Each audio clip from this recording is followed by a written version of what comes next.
பிரதேச சபைகளுடைய பிரதிநிதிகள்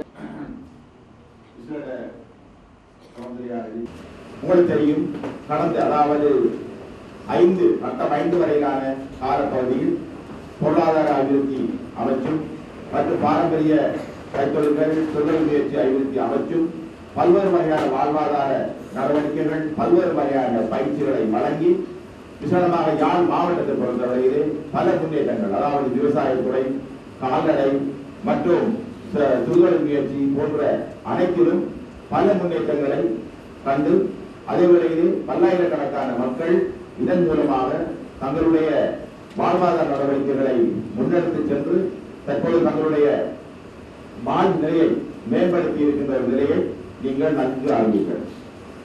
எனவே இந்த அடிப்படையில் தான் கௌரவ அமைச்சர் அவர்களும் இந்த 6வது கட்டத்தினுடைய செயற்பாடுகள் எவ்வாறு அமைய வேண்டும் என்பது தொடர்பாக மற்றும் உங்களுடைய பங்களிப்பு அல்லது உங்களுடைய முக்கியமான கடமைகள் எவ்வாறு அமைய வேண்டும் என்பது தொடர்பாக உங்களுடன் கலந்துரையாடி 6வது கட்டத்தையும் ஒரு சிறப்புற ஒரு நல்ல